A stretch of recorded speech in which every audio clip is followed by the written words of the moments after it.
कथा प्रारंभ होत है, सुनहो वीर हनुमान। आसन आए बिराजिए, तेज पुंज बलवान सियावर। रामचंद्र जी की जय, पवन सुत हनुमान जी की जय। राजा रानी ने बार बार मिलकर और हृदय से लगाकर तथा सम्मान करके सीता जी को विदा किया। चतुर रानी ने समय पाकर राजा से सुंदर वाणी में भरत जी की दशा का वर्णन किया। सुने भूपाल भरत व्यवहारु, सोन सुगंध सुधा सिसारु। मुदे सजल नयन पुल के तन, सुजसु सराहन लगे मुदित मन।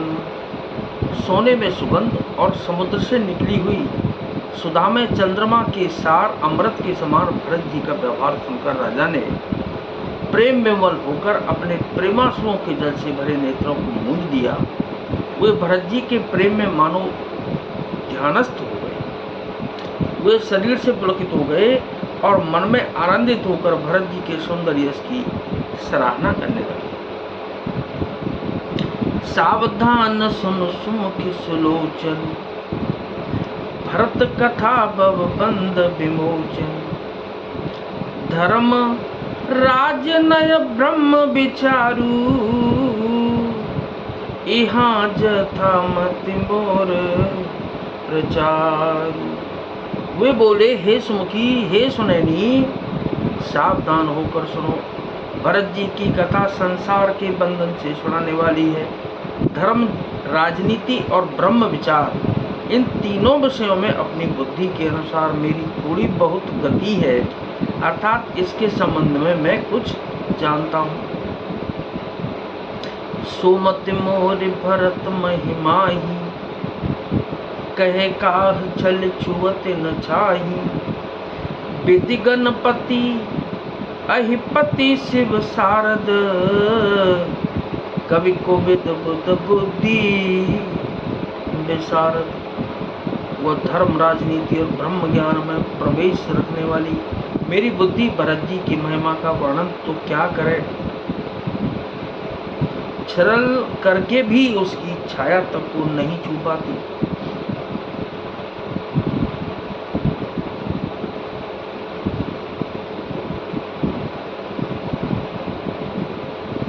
ब्रह्मा जी, गणेश जी, शेष जी, महादेव जी, सरस्वती जी, कवि, ज्ञानी, पंडित और बुद्धिमान। भरत चरित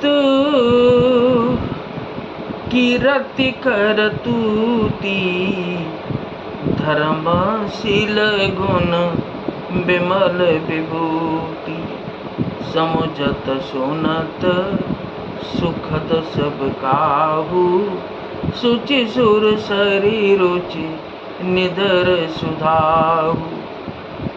सब किसी को भरत जी के चरित्र, कीर्ति करने, धर्मशील, गुण और निर्मल ऐश्वर्य की समझने में और सुनने में सुख देने वाले हैं, और पवित्रता में गंगा जी का तथा स्वाद मधुरता में अमृत का भी तिरस्कार करने वाले हैं। निर्वधि गुण निरुपम पुरुष, भरतो भरत समजान। कहिय सुमेरु के शेर सम, कवि कुल मत सकुचान। सियावर रामचंद्र जी की जय, पवन सुत हनुमान जी की जय। भरत जी असीम गुण संपन्न और उपमा रहित पुरुष हैं। भरत जी के समान बस भरत जी ही हैं, ऐसा जानो। सुमेरु पर्वत को क्या शेर के बराबर कह सकते हैं, इसलिए उन्हें किसी पुरुष के साथ उम्मा देने में कभी समाज की बुद्धि भी सकुचा गई। अगम सबहि बरनत बरबरनी, जिमे जलहीन मीन गम धरई। भरत अमित महिमा सुन जानी, जय जय सीता राम हरे। जानहि राम न सकहि बखानी, सीता सीता राम हरे। सीता सीता राम हरे। हे श्रेष्ठ वर्ण वाली, भरत जी की महिमा का वर्णन करना सभी के लिए वैसे ही अगम है जैसे जल रहित पृथ्वी पर मछली का चलना। हे रानी सुनो, भरत जी की अपरिमित महिमा को एक श्री रामचंद्र जी ही जानते हैं, किंतु वे भी उसका वर्णन नहीं कर सकते। वर्ण सप्रेम भरत अनुभाऊ, तिय जिय की रुचि लखि कहराऊ। बहु रहे लखनु भरत बन जाही, सब कर फल सब के मन माही। इस प्रकार प्रेम पूर्वक भरत जी के प्रभाव का वर्णन करके फिर पत्नी के मन की रुचि जानकर राजा ने कहा, लक्ष्मण जी लौट जाएं और भरत जी वन को जाएं। इसमें सभी का भला है और यही सबके मन में है।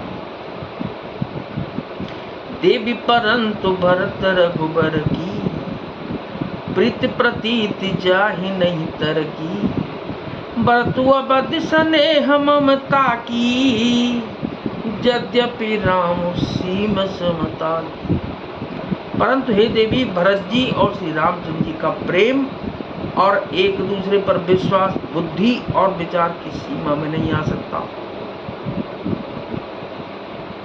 यद्यपि श्री रामचंद्र जी समता की सीमा है, तथापि भरत जी प्रेम और ममता की सीमा है। परमार्थ स्वार्थ सुख सारे, राम राम राम राम राम हरे। भरतन सपने मन निहारे, सीता सीता सीता सीता राम हरे। साधन सिद्धि राम पगनेहु, रामा रामा राम हरे। मोहि लखि परत भरत मत एहु, सीता सीता राम हरे। बोलो सीता सीता राम हरे। श्री रामचंद्र जी के प्रति अनन्य प्रेम को छोड़कर भरत जी ने समस्त परमार्थ स्वार्थ और सुखों की और स्वप्न में भी मन से भी नहीं ताका है। श्री राम जी के चरणों का प्रेम ही उनका साधन है और वही सिद्धि है। मुझे तो भरत जी का बस यही एकमात्र सिद्धांत जान पड़ता है। भोरे हूँ भरतन पीले, मन सो राम रजाए। करिय न सोचु स्नेह बस, कहे भूप बिल खाए सियावर। रामचंद्र जी की जय, पवन सुत हनुमान जी की जय। राजा ने बिलख कर प्रेम से गदगद होकर कहा कि भरत जी भूल कर भी श्री रामचंद्र जी की आज्ञा को मन से भी नहीं टालेंगे, अतः स्नेह के बस होकर चिंता नहीं करनी चाहिए। तो क्या कि नाथ सकल संपदा तुम्हारी, मैं सेवक समेत सुत नारी, समेत सुत नारी। कथा विसर्जन होत है और विदा हो हनुमान। राम लखन और जानकी मैया सदा करे कल्याण। सियावर रामचंद्र जी की जय, पवन सुत हनुमान जी की जय।